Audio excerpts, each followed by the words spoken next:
The commutative property tells us that when we add two numbers, it doesn't matter what order we add them in. But what if we have three numbers? That's where the associative property comes in.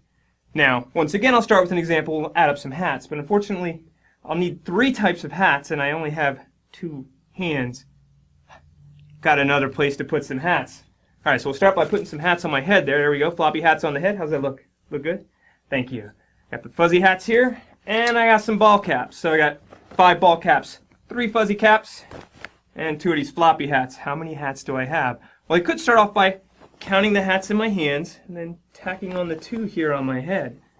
That would sound like 5 plus 3, and we put that in parentheses. The parentheses tell us we add those first, plus the 2 floppy hats on my head.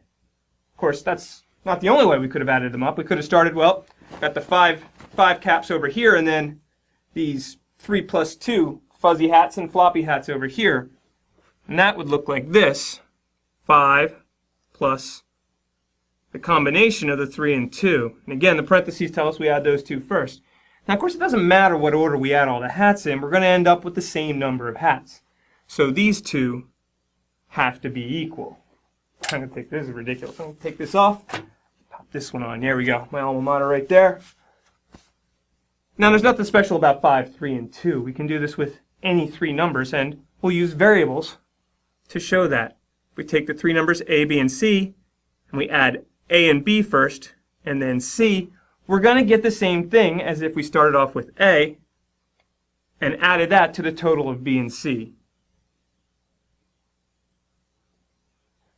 These two have to be the same. And that's what the associative property of addition tells us. It tells us it doesn't matter if we add the first 2 first or the last 2 first, you're going to get the same sum.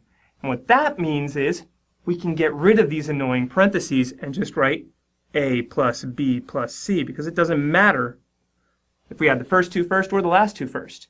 And then when we combine that with the commutative property, which tells us we can flip the order of any 2 of these, we can write A plus B plus C as B plus A plus C. Or I could have flipped these 2 and written it as A plus C plus B. This tells us that it doesn't matter what order we add the 3 numbers in. We're going to get the same sum. And we can extend this to any number of numbers. You can start with 4 numbers or 5 numbers. And we'll use the associative property and the commutative property to tell us that we can add those numbers in whatever order we want. And if you're anything like me, you like doing things any way you want to.